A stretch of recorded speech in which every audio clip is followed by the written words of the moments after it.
committee. We have a quorum, Ms. Grew, Mr. Smith, myself, Bernard Parks as chair. We'd like to go through the agenda at this time and to identify items that we'll be addressing in closed session. We have items 1, 2, and 3, and if there's any questions on item 4 on the specific case, we'll deal with that in closed session. On items for consent, if we can get concurrence of the committee, we can go to items 6, 7, 8, 9, 10, and 11 on consent, which would leave only one item, number 5, for regular meeting.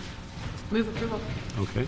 And then if we have approval on that, if we can go to item 4 and just ask for an instruction in the committee report that we identify what source of funding for this allocation, and also if you can clearly outline what are the pending issues as this case goes forward. Also on number 7, if we could, 2 things. One, that this fund should, allocation should come out of the leasing fund for general services. At some point in the future, if they run short, we will deal with that at a financial status report. And also, we need some clarity as to whether this location is within the city of LA, because my understanding is that field offices should. It is? And what I saw 2 things, one Torrance, one Gardena. Is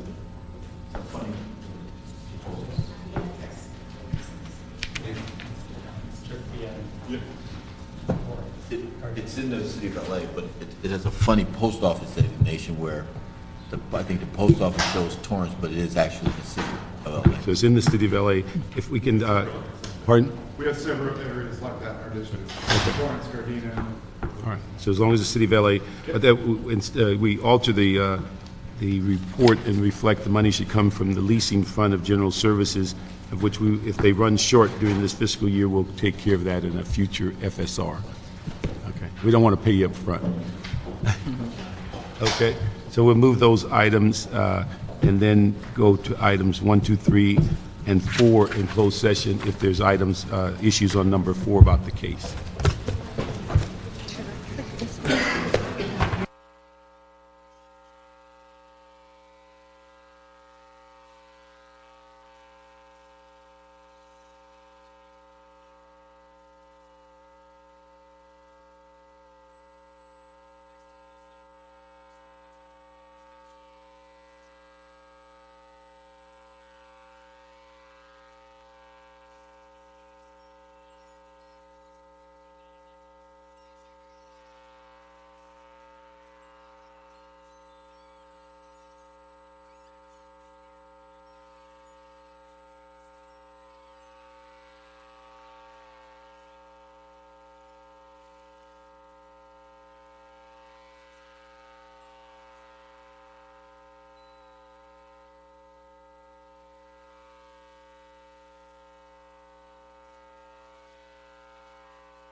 to Finance is back in session.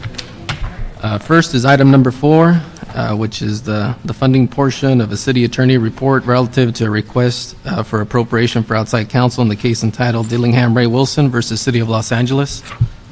Okay, the committee will move item 4 with the requested appropriation, but also request that the city attorney and the committee clerk get together and give us the specifics as to what is before that's remaining in this case, and also to clearly identify what source of funds this allocation is coming from.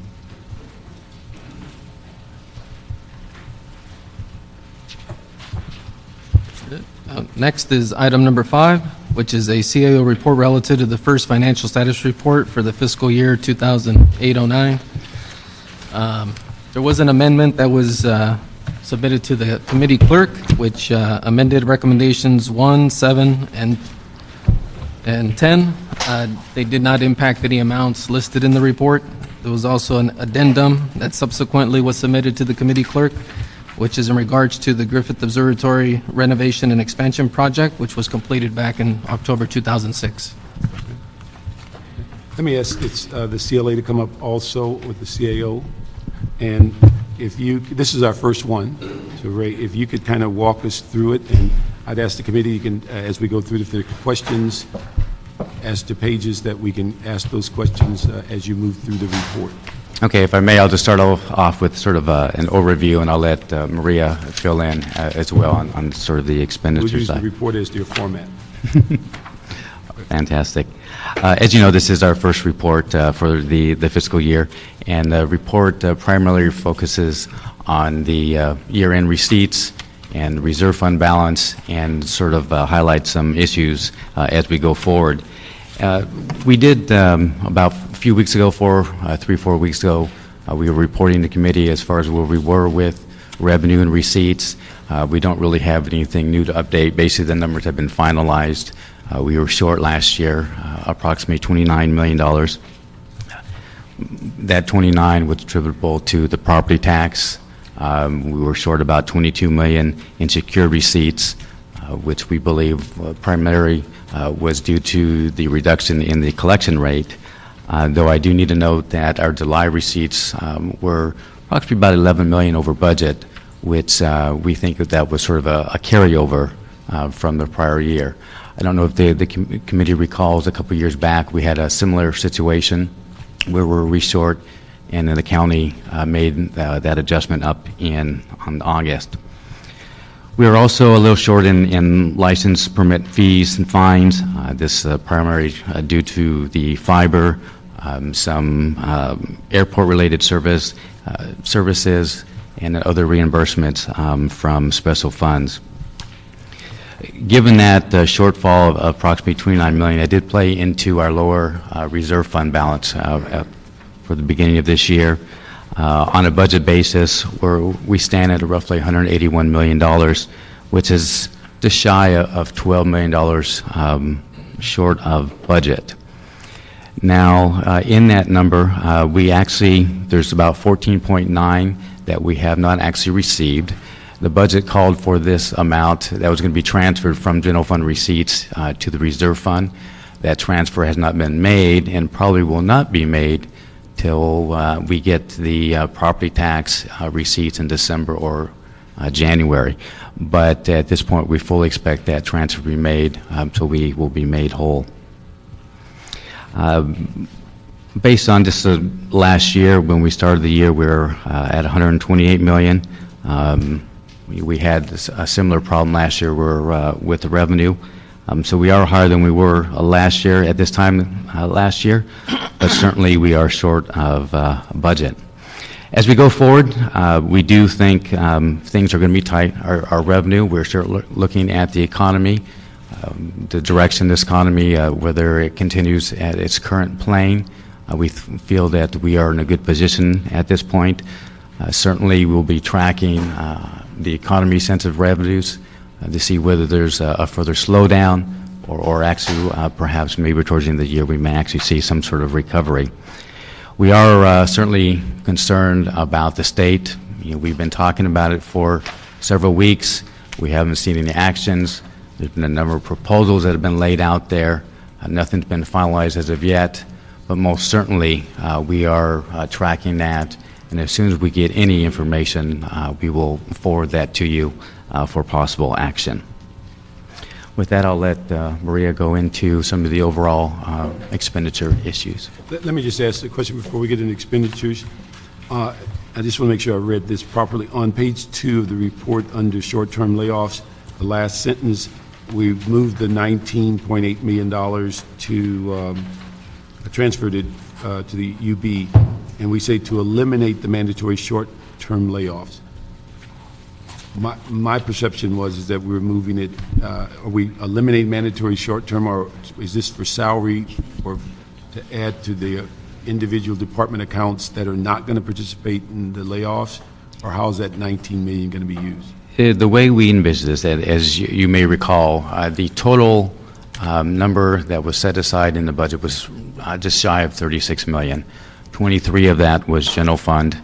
What we are proposing in here in this report is to take 19 that was due to the deal that was made with the coalition, would take the $19 million out of HRB, move it to the UB, and that would be set aside in account to be drawn upon as needed throughout the fiscal year to deal with the layoffs, the short-term layoffs. Okay, so that adds to the money that we've already put aside, or is that a separate fund?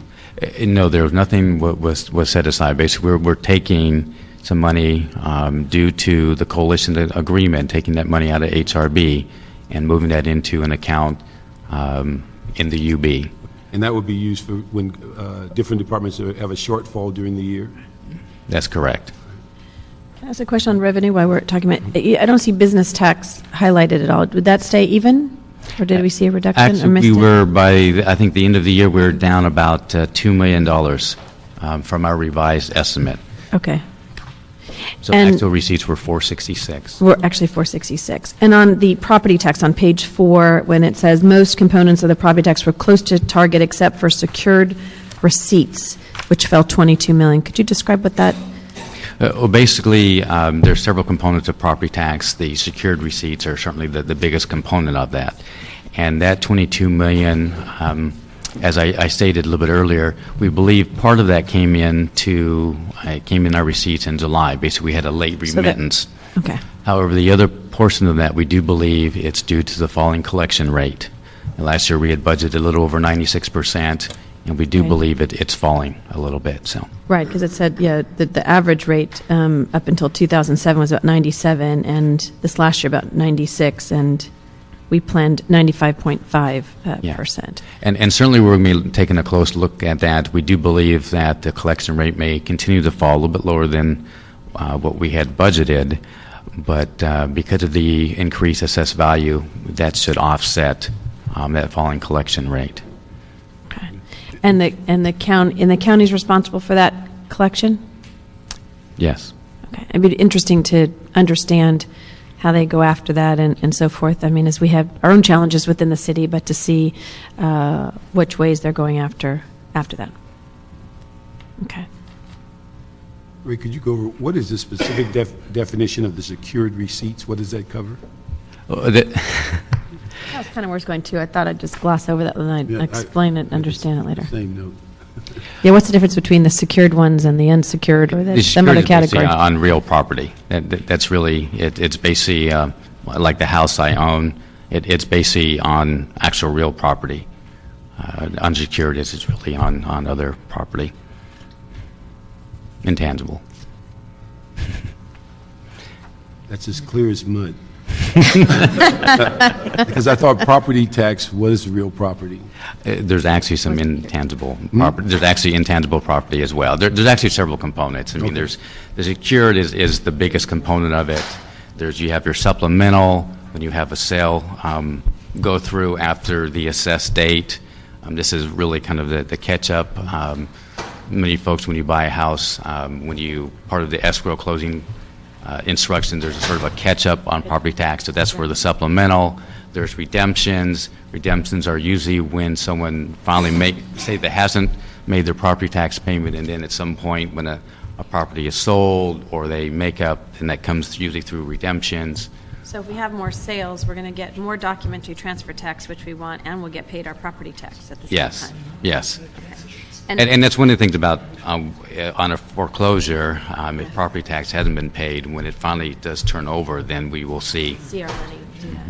And I'm sorry, and one more question. On the documentary transfer tax, it was 8 million below the revised plan, and we had, we'd reduced it by 10%. So this is above and beyond that 10% reduction. It's an additional $8 million loss. That's correct. We were budgeted at 157. We revised it down to 141, but actual receipts were in 132, 133. And then for the on a go-forward basis, we're down to 120. And that's where you see that additional 10%. And so far, we're actually, given the first couple of months, we're actually, and we believe in a good position. We actually feel that receipts, the sales have actually fallen to a point where things are leveling off, is what I should describe. Any questions for Maria, sir? Just curious about the Fannie Mae business and all that in the headlines in the papers today. How does that impact this? Do you have any sense? That's a good question. Actually, I don't have a good answer for you on that. Certainly, as folks, if there's any assistance to homeowners with their loans, certainly that means they can continue to paying property tax, paying their loans, and so forth. It's critical. I mean, somebody takes it over for the obvious reasons that we just said. When you project out the whole 12 months of this fiscal year, have you done that? A sense of what that's going to overall mean in 12 months?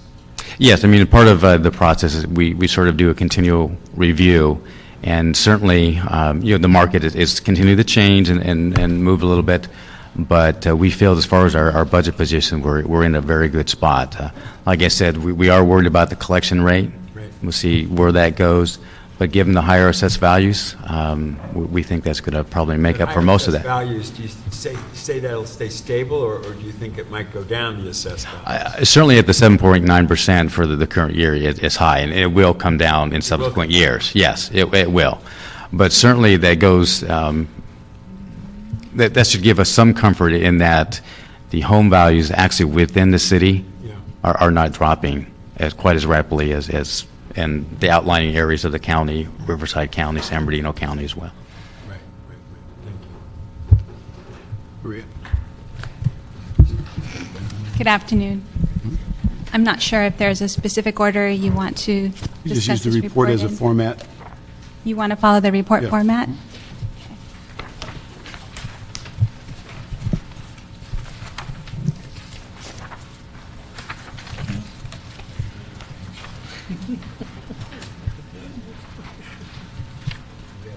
Page 9 or page 5?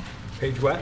Would you like to begin with page 9 with animal services? Page, Or would you like to go over? oh, 9. Let me just ask, does anybody have any questions on any of the first summary items or issues before we go to the specific departments? Just real quick, we did, and just, I know that Bernard and I introduced a motion on the liability claims account that is greater, and to come back, because we're only a few months into it, and we're a third into the liability account, and to get a specific report back from the city attorney's office on those liability issues there.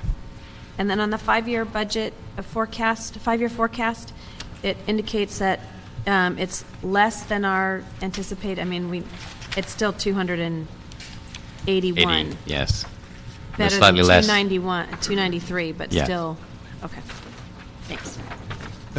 Before we get to page 9, let me ask, just so I'm clear, on the $9.1 million from the reserve fund, that's money that the DWP has given us for the LED lights, and now we're just moving it into the department for them to have usage of it? Actually, we're moving into a separate fund. It turns out that these funds need to be segregated until they're actually drawn upon. Okay, so, but this is just a ministerial thing for us. The funds come from DWP, we're moving it, and then we repay them with the rebates. That's correct. Basically, we have to set this money aside. It was anticipated in the budget. Yeah. I could just, before you go into the specifics, can you say anything more about the state budget at this moment, other than what I'm seeing here? I think certainly we're watching and trying to monitor as developments occur. As we had sort of discussed earlier back in August, I mean, we were concerned about them possibly taking some property tax money. I haven't heard anything recently on that. I think hopefully that has fallen off the table.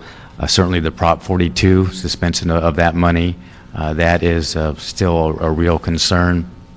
If that does occur, then I think we can put together a backup plan using some of the Prop 1B money to make up that money until we get a repayment.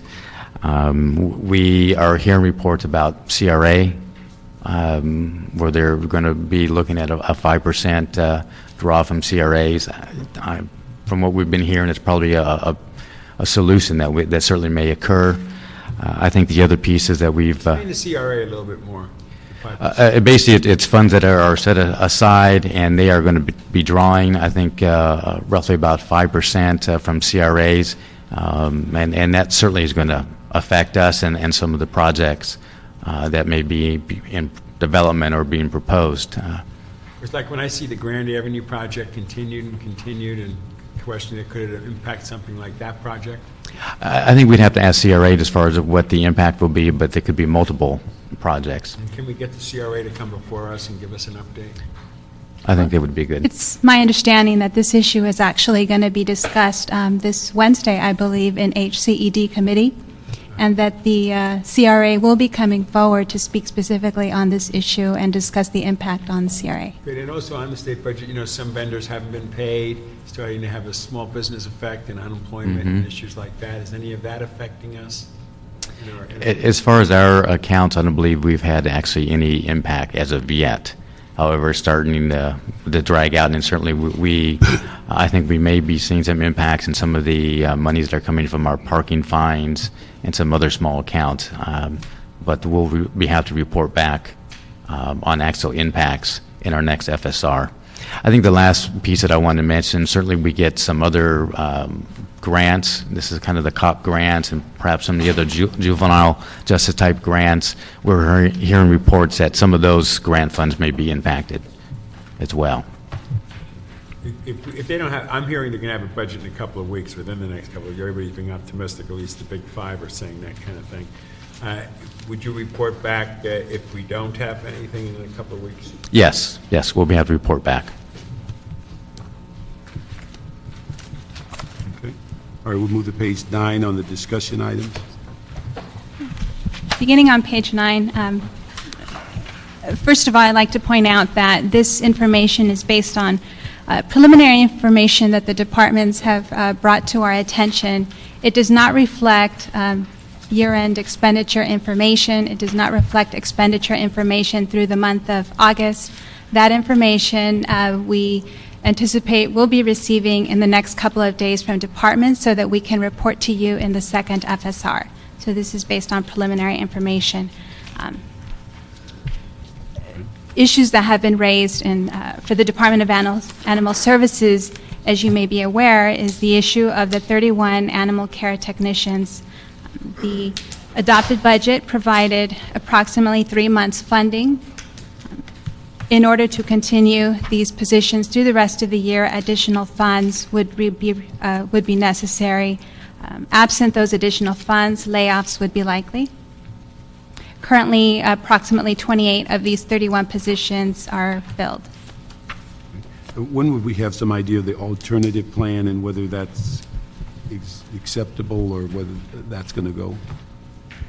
I think actually within the next couple of weeks. I think a solution or proposal has been laid out, and I believe something's going to come forward in the next week or two. Okay. That will alleviate the need to lay off those folks. Very good. Okay.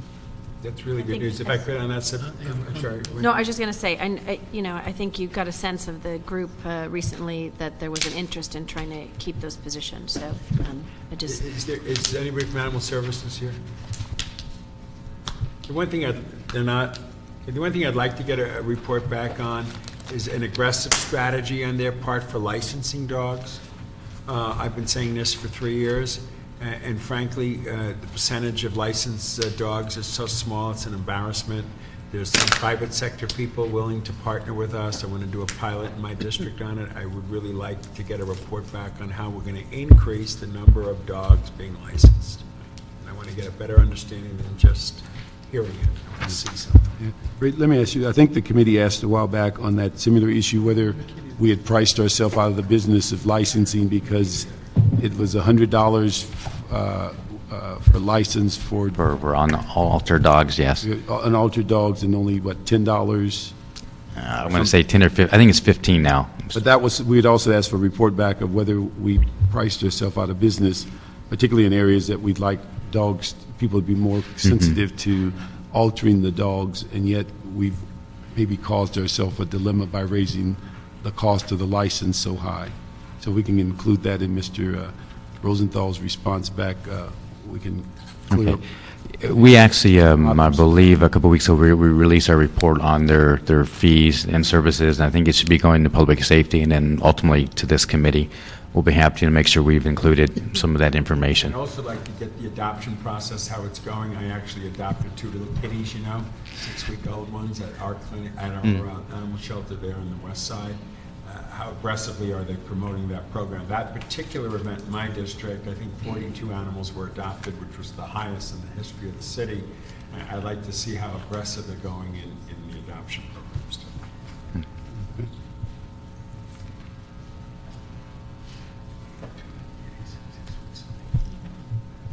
Okay, next department would be City Attorney. We are highlighting issues regarding the liability claims account, specifically for the account that addresses claims over $100,000. In this report, we estimate a potential deficit in the range of $5 million to $20 million. And the reason for the higher end is a result of the Harper Liddy Ortiz case. Recently, there was a court decision that identified a potential liability to the city in the range of $15 million. However, it's important to note that that $15 million did not include attorneys' fees and costs, as well as potential interest that we could be liable for.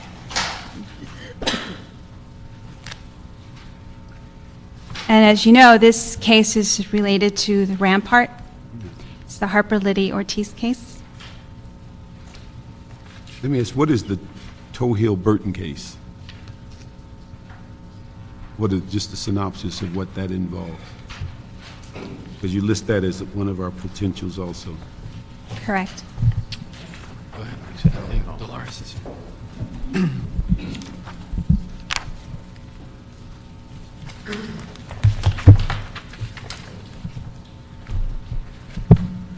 Dolores Rivera. The Tohill-Burton case is related to the Tenney Pierce case. It's actually an off-spill, the Tohill-Burton case. And that involves the 2 police captains that were involved at the station where the dog food incident occurred. You mean fire? Right. I'm sorry. Yes. What they did was they countersued for discrimination based on, I think, based on the severeness of the suspension that they received.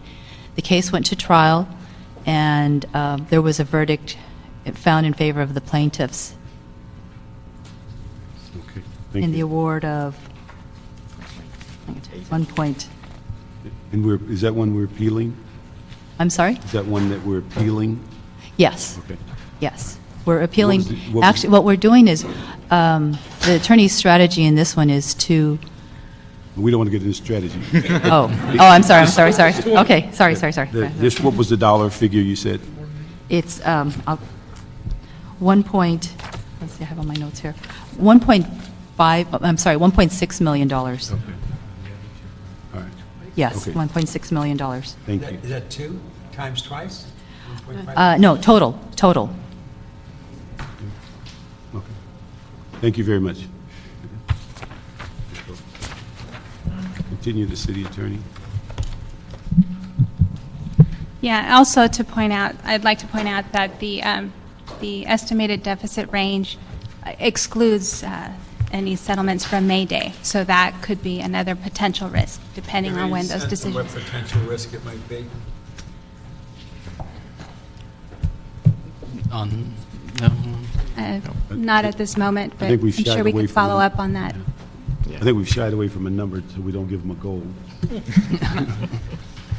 Well, maybe in closed session one of these days, we can get a better understanding of that. Yes. So that was the major issue with this department, or actually a major issue as a result of the liability claims account. We want to move on to the Community Development Department. Let me ask, on the issue on page 10 on the city attorney, it appears that they're making some progress on those third-party workers' comp cases. Yes. There are, as part of the adopted budget deliberations, they are also in the process of negotiating a memorandum of agreement with the Personnel Department, I believe, and that is going well and in the process of being finalized. The one thing I don't see, and I thought we had discussed it in budget, was that in addition to doing what they're doing here, they were going to also look at the city policy where we caused all police and fire cases to go outside automatically, and that they were looking at bringing those inside. I don't see them mentioned unless they're all encompassing in this 2,400. So if we can verify whether that is part and parcel, because it was a two-part issue, looking at those cases that were on the outside attorneys, particularly those who were on the hourly rate, but also the automatic distribution of police fire cases to outside attorneys. Okay. We'll follow up on that. Okay. Moving on to the Community Development Department, we are including a $1.2 million transfer. Mainly, it's a result of an action that already took place as part of the adopted budget, but this is just the technical instruction to actually move the funds to the department's lease account to pay for rent and parking expenses. We are also closely tracking the issue of related cost reimbursements. CDD is continuing its efforts to bring its costs in line with available resources, such as holding a number of vacancies and other cost-cutting measures. And we will be tracking that closely. And when do we expect that CAP study to be done?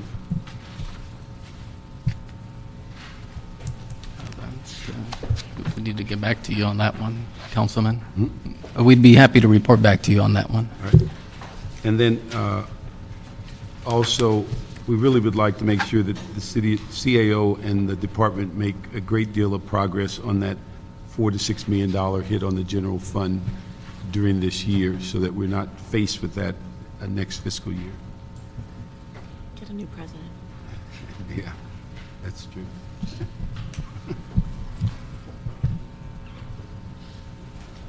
Okay. Okay. For El Pueblo, we're updating you on an issue that came up at the year end. The council instructed El Pueblo to report back regarding its 2007-08 year-end status and review prior year encumbrances with an emphasis on 2006-07.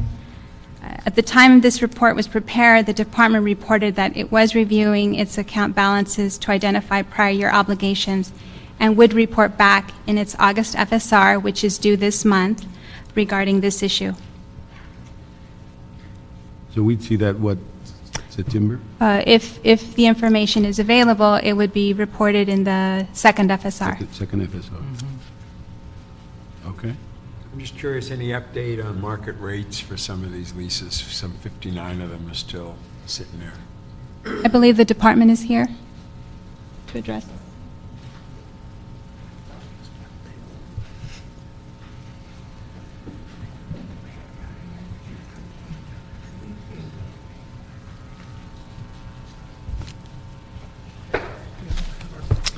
Morning.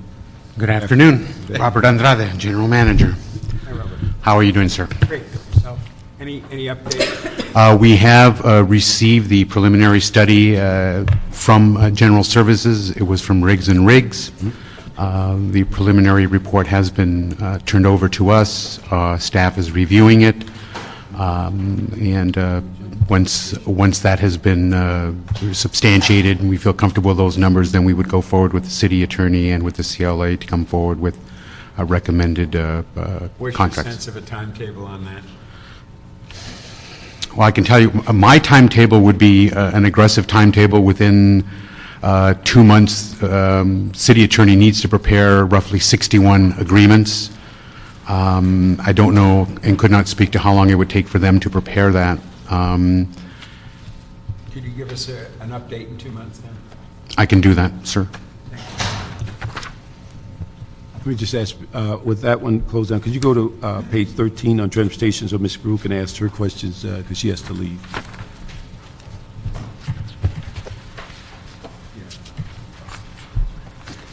Okay, Department of Transportation. Here, we're mainly highlighting parking meter revenue as an issue. There has been a delay in the implementation of the parking meter increases. The department, at the time this report was prepared, the department indicated that likely revenue would be more in the range of 18 million instead of the 22 million that was reflected in the adopted budget. We are currently reviewing this estimate, and this is as a result of a delay in the implementation of the ordinance.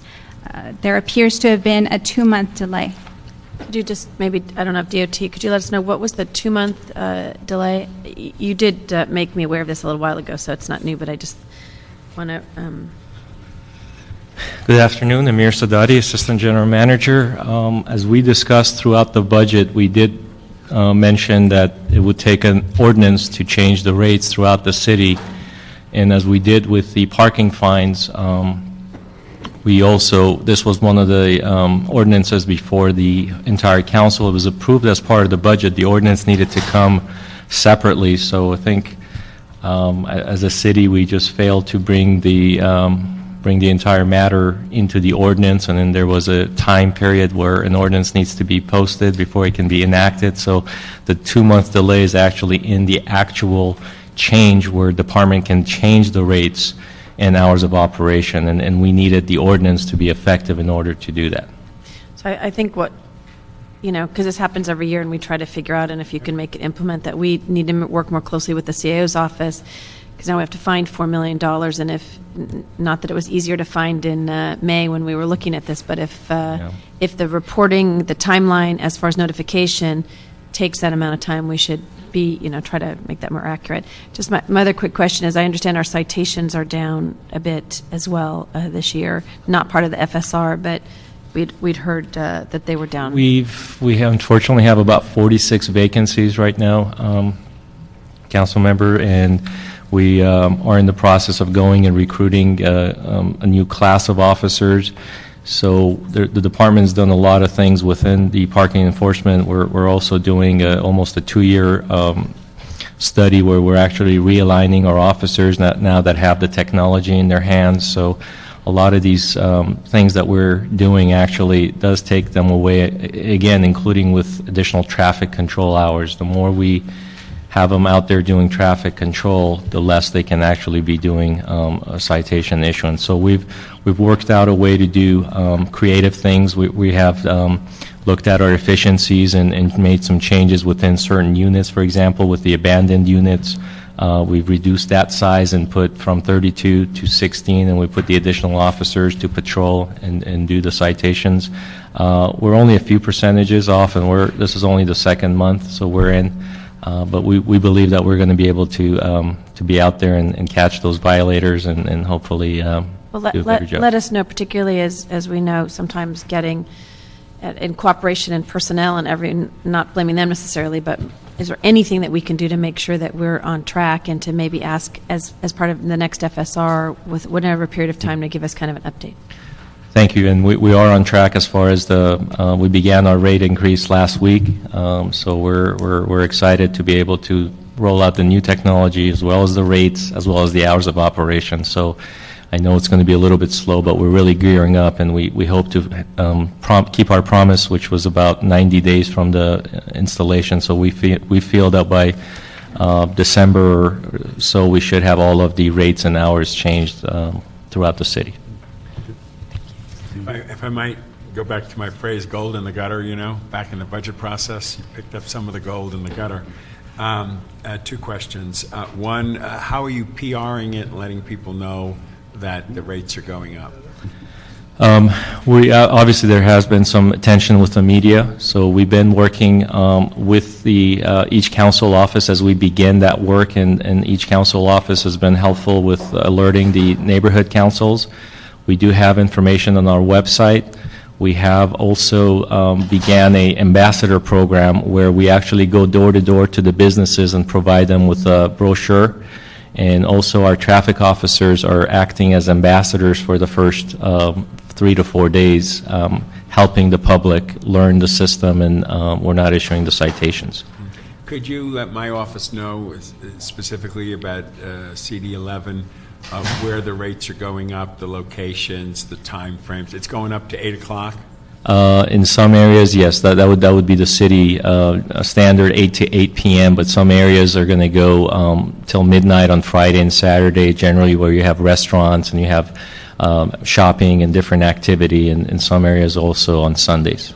It'll be very critical I get that information so I can inform my neighborhood councils and my homeowners groups. We're actually going to have maps available for all the council offices and meet with them and provide that information in advance. Second thing, and I know most people don't want to say this, but I wouldn't mind more parking meters in certain spots if I get a revenue sharing plan. Can you propose to us a revenue sharing plan that can be used? Could you also give us a summary of all 15 districts, where there are parking meters and where they're not, and any potential ideas you have in certain business districts or strategies within that we might want to propose that? I know there's politics in that, but the truth is I'd like a fairness across the board. My folks pay a lot of money on parking meeting, and I want to make sure that there's a fair share of the pain. And I'd like a report in a couple of months with a map showing where it is and where we could potentially get more revenue, and also a proposal, if you could, rather than from me to you, as to how we could do revenue sharing. Because some of the locations I would like to put it in, I want to get a certain percentage automatically back for various projects within those areas before I would go forward with any other parking meter strategy. And we'll work with the Transportation Committee. That is one of our status report back, so we'll be happy to report back to the T Committee on that.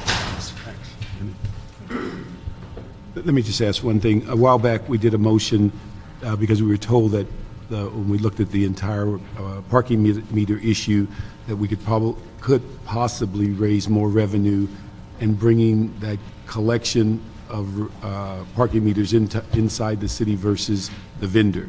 And I'm just wondering where we are on the status of that study. Councilmember, we've actually done a lot of work. We've met with CLA and CAO as the motion instructed us to have that task force. So we're almost finalizing that report with the information that will probably come to Transportation Committee, I believe in early October, with that information for you. If I could dovetail on Mr. Parks' point, my Venice Beach parking lots, which the city in its wisdom in the past gave to the county, and the county manages it and collects the revenue. I'd like to get a clear picture of how many of the parking lots the county controls, thanks to the city giving it to them, and what kind of revenue they get and how it is shared between the city and the county. It's not going to be easy, I know, but I'd like to get a handle on what's going on. Sure. We'll report back. Okay. Thank you very much. Okay, we can go back to, General Services, I believe. I'm sorry, Fire. Fire Department. The department has expressed concerns regarding the impact of pending Fair Labor Standards Act litigation on the department, and specifically, as you're probably aware, the department's anticipating a deficit of about $3.875 million in its sworn salary accounts due to a council-approved settlement that required that a portion be paid from the department's salary account. Resolution of pending litigation in the current year may additionally impact the department's budget. The Fire Department is expressing concern over the impact this could have on field operations. Yeah. The one thing, and I think we're all sensitive to that settlement of that lawsuit, but also we're concerned because we made a verbal commitment on those captain positions that they were going to handle those internally, and in the sense of them funding them. And what we understand is that we might be costing ourselves even more money, and the fact that they're constant manning positions so that they're using overtime on those 21 or 22 captains that we're going to be funded on their internal dime. So if we can look at that, and then just to give me an assessment of how they're dealing with their overall budget, absent that FSLA issue that we imposed on them. Are they within budget on other issues? We have not assessed that at this time because we had not received the expenditure information. Okay. So All right. we should know later on. All right. So if we could, by next FSR, we'll have that. But we also need some sense of what, because what I thought the agreement was is that we wouldn't cut the positions, but they would pay for them internally in their salary account. I don't think any of us had the expectation they'd pay for them with constant staffing overtime. And so we need to verify what's going on in those positions. But again, we will keep looking at the FSLA because we realize it was imposed on them, and I'm sure we'll have to sort it out as the year goes on. Okay. Next. Next, we have general services. We are recommending a $1.28 million transfer within salaries general account to salaries as needed to address its current workload. That's just an internal transfer. However, earlier in this report, we also highlighted the issue of the petroleum account as something that we're going to be closely watching, and which we are anticipating a likely deficit in this account because of the current volatility in the industry. The budget did include $42.3 million in the GSD petroleum account. We also set aside $4 million in the unappropriated balances and a contingency. But it's highly likely that a shortfall will occur if fuel prices remain higher than budgeted. With that, I thought we also asked during the budget that they do a citywide take-home vehicle study to determine whether there's any ability to save fuel by having less cars go home. And so we need an update on where that study is. And that was a citywide study. And also, based on the previous item we had before the committee, could we get an overview of their leasing account if they're already projecting within the first 3 months that they're going to be a shortfall in the leasing account for this fiscal year?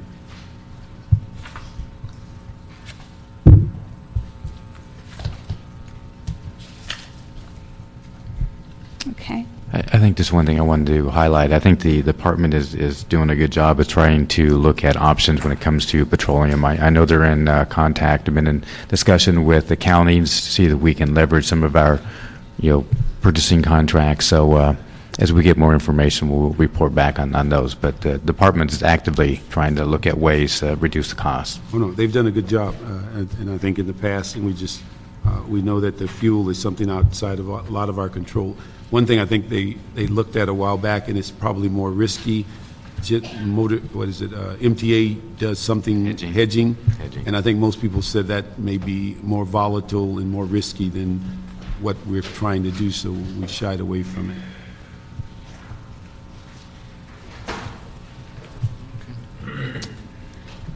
Okay, on to ITA.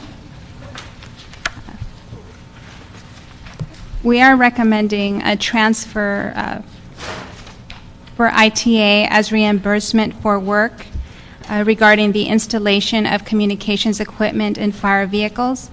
It involves $239,000 in MICLA funding.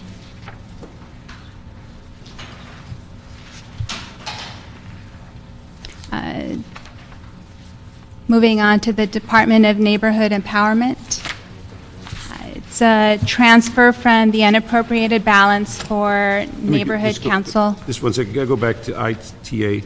We just want to put a final cap on asking the CAO, CLA, and ITA to develop that major systems oversight committee. That's the thing that we've been asking for, that we put it in place as a formal process for large systems so that we're fully aware of the expenditures and that we're not losing funds as we've done in the past, doing these major systems 2 and 3 times. Bernard, I'd like the fire guy to come up. It slipped over a little too quickly for me to ask him a question, if it's all right. Okay. We have the fire department rep here. He almost got out. Well, he's coming up, but Ray, that was the request we had with the CLA, CAO, and the mayor's office to be a major system oversight, and the ITA being an ad hoc member of any major system that we're going to put forth. Okay. Yeah, I think it was mentioned in the, regarding the FMS project. Yes, that's whatever the name comes up to be, but we just want to make sure it's a standard process that major systems go through that review. Thank you for letting me go back to this. What's your sense of this issue? Because I'm very worried about personnel and how we would deal with this and spread it out. What's your sensing right now? I mean, the two questions that I have here. How could we structure a payment so the fire department can pay down this bill, the salary account over the next few years so we can spread the pain? Or what would the impact at the fire operations be if the entire sum was paid in the current fiscal year? I mean, I know you've been wrestling with it. What's your sense of the gravity of this issue? Actually, from a budgetary perspective, I've had to refer to our budget people on this issue. I'm just concerned about the personnel aspect, and I don't want to be short in any aspect of the fire department. We're starting to enter into the, well, it's been dry all summer. We've had no rain. Correct.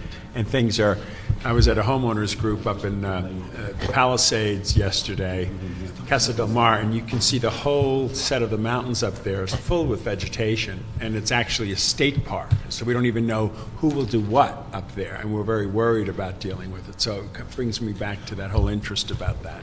Sure, we're actively pursuing all our reimbursements on all our wildfires, and we're working hard to ensure those reimbursements come within this fiscal year to mitigate any negative deficits we've had. The thing that's outside of that control are the lawsuits, which are not something that we had planned or had anticipated in this fiscal year. However, on the positive side, our revenues are up, at this point in time, and we do project hitting our revenue mark for the year. And again, as I've mentioned, we are actively pursuing any additional claims that we have. We have teams out right now in response to the hurricanes. They went out for Gustav, and they're there right now for anticipation for Ike. We're working with our... Does FEMA pay you back for that? Yes, they do. Yes, they do. And timely manner? We were just talking about that this morning in terms of what we anticipate. 75% will come in within 60 days. The rest, the 25% is a little longer, maybe up to 90 days in terms of reimbursement. But that's one of the items we're focusing on, ensuring that we get our money back in the time. You up for Ike coming through? Yes, and they're out there right now for Ike, anticipating and in preparation for it. We were called out. But overall, you feel we will be in a comfortable position as this fire season starts? Yes, with the caveat that, in terms of any redressing the lawsuit needs that we have to, we are preparing for that, and we have a staff well versed on and pursuing the revenues that are out there from FEMA and from the state and the feds on these. Will you get back to us if there's any concerns you have? I don't want to see you short-sighted and see a headline saying we don't have the resources in place for the fire season. Councilman, we're working on that very issue right now for our second financial status report, as was reported by the CAO. Great, thank you. Let me ask you one thing. For the second financial, could you give us a little thumbnail on any progress you've made on paramedic billing and collections? We are, in terms of our current status, we are looking for upgrading increasing our fees on our ambulance billing for this fiscal year. In fact, we were just in front of the Public Safety Committee on that, and they approved that, and you'll be seeing it shortly. And that would be to ensure that we're maintaining our cost on that and going after the increases to cover our cost. Yeah, but I think our concern is we raised the fee, but we're not doing well on collecting them. Within the context, Councilman, of the fees, what is permissible, because we do have limitations on how much Medi-Cal, Medicare do reimburse us for ours. We are actively maximizing those type of reimbursements. There are other issues that will be addressed and be presented to you further on our ambulance billing proposal to see how we might do better in doing our collections. That's what we want to find out. So if you can have something for us for the second FSR on what progress we've made. Certainly. On the collection area. Yeah, and if I could just ask the Deputy Chief, would you check with my office about Casa del Mar and the state park that's abutting my constituents, that nobody seems, they're going like this, about who's going to clean it up, because it's right now a tinderbox that could take down a lot of our homes. And I want to know, since it's state park, they've stopped cleaning it out, and if it's their budget problem, we need to know about it. I don't want to have a fire up in the Pacific Palisades in Casa del Mar. Could you report back to my office and let me know the status on that? Thank you. Okay, thank you. Thank you. Thank you. So we go to, I think, back to neighborhood empowerment. For neighborhood empowerment, we're recommending a $46,000 transfer from the unappropriated balance neighborhood council's election line item.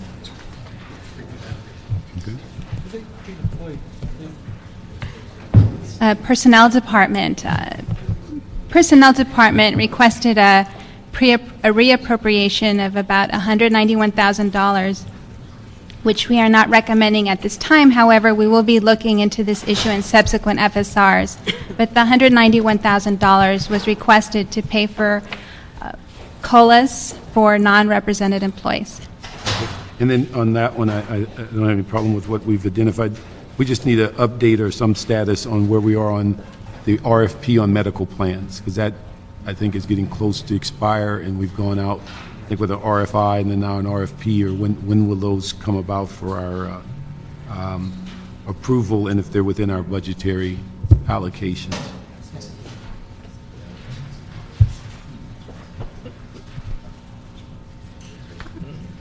Street services.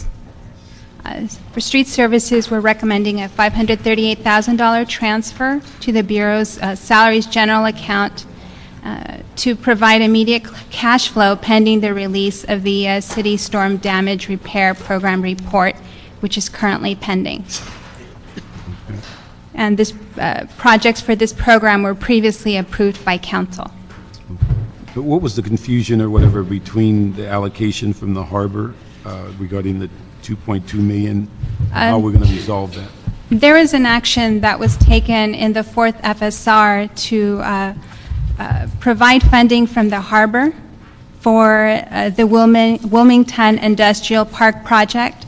The funds were placed in an account where the funds reverted at year end. Since those were initially harbor funds, at the time they were transferred into this account, they reverted to the reserve fund, and the department... The harbor reserve fund or our reserve? Our reserve fund, the city's reserve fund. Okay. And as a result, the department is asking that the funds that are left over of $1.35 million be reappropriated to street services again, so it could, to pay for the completion of this work. Okay. And we're just asking for time to evaluate that? Yes. Okay, all right. Next one. Yes, since we've done transportation, we'll go on to general city purposes. We are recommending a $99,000 reserve fund $999 reserve fund reappropriation in connection to the Harder and Company Community Research Contract. This contractor provided a needs assessment for a specific gang reduction and youth development zones. The work has been completed. However, these funds were originally included in the 07-08 GCP. However, the funds were not encumbered by the year end, and the funds now need to be reappropriated, and the contractor has to be paid for the work completed. Okay. And the other sections of the report are in compliance with council action, where we're providing updates on how much has been spent and how many special event fee waivers have been approved to date in the past fiscal year. The upcoming FSR will include data for the current fiscal year. Okay. Now, on the financial policies, we've only have two pieces left, and that's... The small pieces. Yeah, no, this was special events and then the one on city property. Yeah. All right, because we've now, Lease we basically have moved, we're just waiting for the ordinance to come back for Convention Center. Yeah. Okay. So we're, in fact, Bill, you have that in your committee on special, can we get an idea on timing? No. No? Can you give us some idea, like not in our lifetime? In our lifetime. A summer study? Summer's over. All right. And then on the city property, where are we on that? I think we can actually meet with GSD to sort of finalize that policy. I know there's something's been floated, but it's nothing's been produced formally. I think we can sort of work with CLA and GSD and try to get something out in the next month or so. Okay.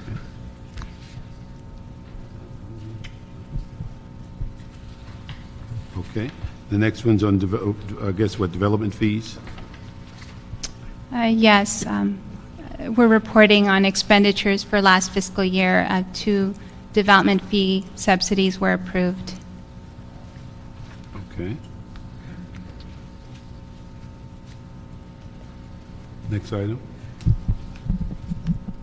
Okay, next section is the status of fee increases, which we are reporting in compliance with the request during the adopted budget deliberations. We are reporting delayed implementation dates for fee increases for animal services, various fees, the police department's vehicle release fee and alarm permit. However, on this issue, the vehicle release fee is pending a submission of a city attorney ordinance, and we are following up with the city attorney on the status of that.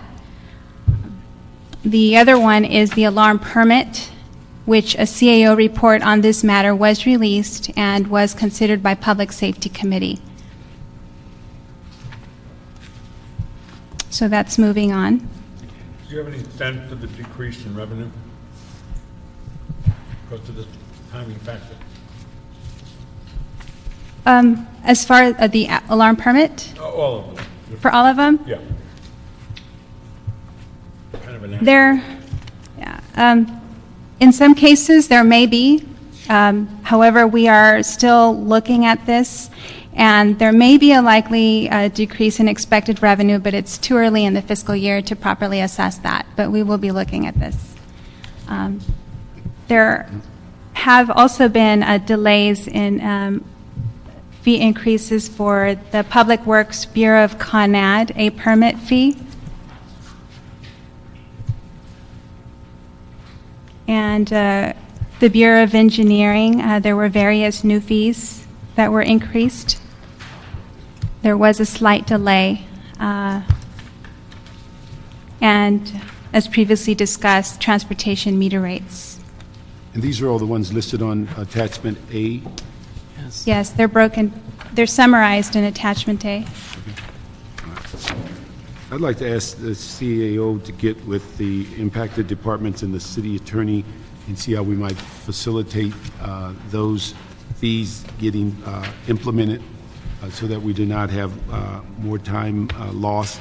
And also, I think we've asked in the past that for next year that all fees be presented in January, so that we know them in advance of the budget's conclusion, and if we can ensure that that process is in play, so it gives the city attorney at least several months to have the ordinances done by July 1st of each year. If we can ask that. Okay.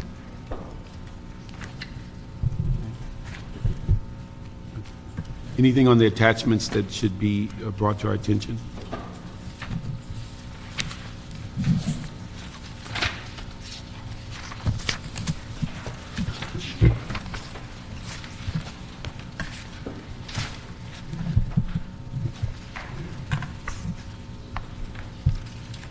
I think a lot of these issues have been discussed. The reversions were previously discussed in the reserve fund presentation, I believe. The status of the reserve fund was also discussed earlier in the presentation.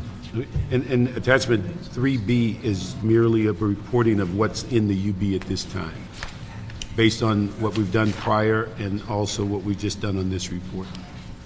Some of these actions were actually included in during the budget deliberations as actions that should occur by July 1st.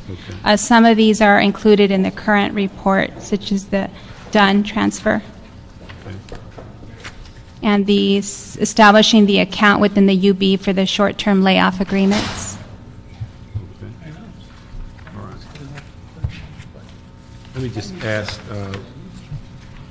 that we add some instructions is that we asked earlier, dealing with the petroleum, on the status of the take-home car study. Certainly like to find out when that is forthcoming.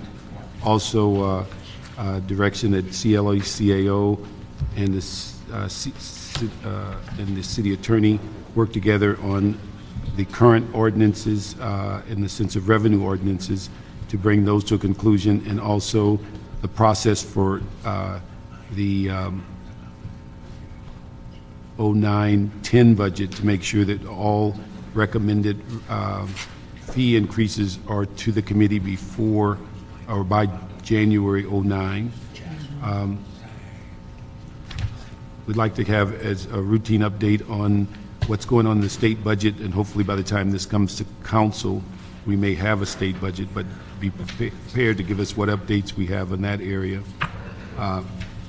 Also, in the liability accounts, Ms. Grew mentioned before she left the motion she put forward on an update on the liability account.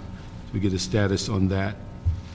And I would like a closed session report on May Day, in some sense of that.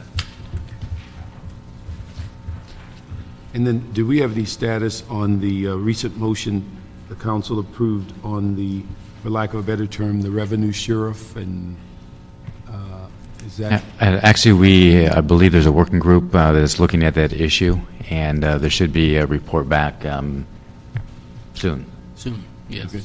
All right, and I then think Finance is taking the lead on that. we had two motions prior to that that asked the CLA CAO to form a committee that dealt with revenues, to evaluate revenues coming into the city, and how we, and also our collection rate. We'd like to ask you to throw that into that working group that deals with the revenue sheriff, because they're all part and parcel of the same issue. The other direction we need some status on, we had asked a while back on the issue of dealing with private vendors coming on board to study the issue of revenue that should be forthcoming. I think we hired someone to look at the transfer tax, and there were supposed to be others brought on board to look at sales tax and things of that nature, and if we can get a status on that. And the last thing I have is that whether we have any update on where we are in managed hiring.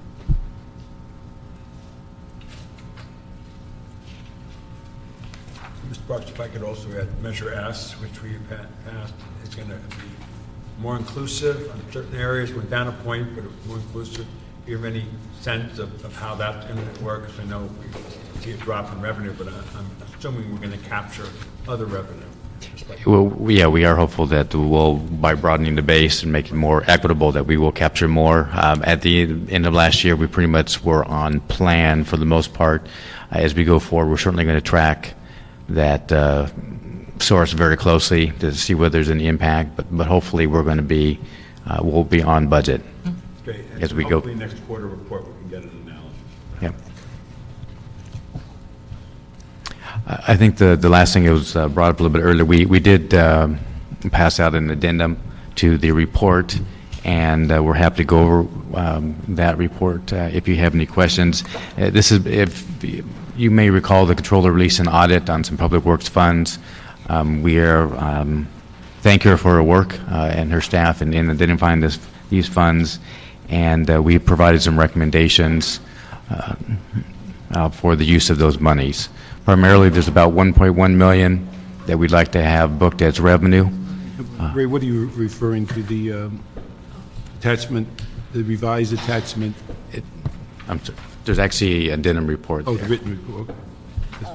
Okay, all right, back with you, okay. Yep, that's the one. I'm just curious, while he's looking at that, you know, apparently we got 4.5 million donation for the elephant exhibit.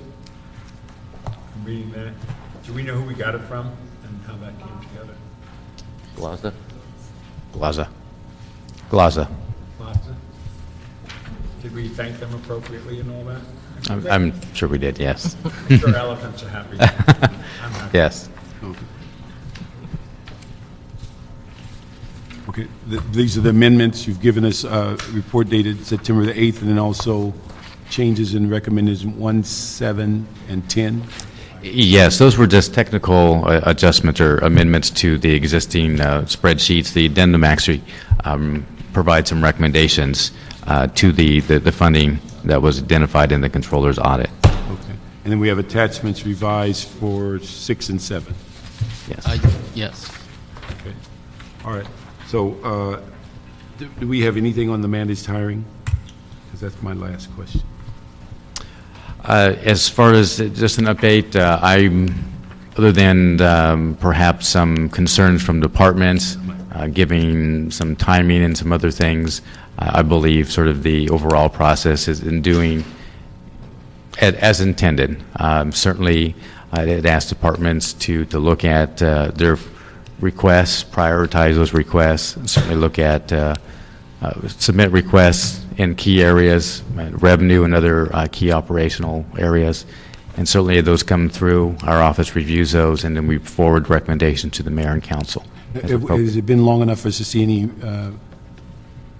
funding or anything in that regard in the sense of at this revenue? point, it's hard to identify any funding that's identified, but with all of these managed hiring processes, it does generate some savings just given the time it takes for a request to make it through the process. And let me just have one other request. If we can ask that we would support the CAO's recommendation regarding the city attorney to execute a supplemental agreement to extend the terms of contract C101880 to June 30th, 2009 from their existing resources. Any other issues? I think that covers it. Yeah. Thank you very much. That's our last item. That was the last item, yes. And we have no one with stamina to wait this long for the card, so we're adjourned.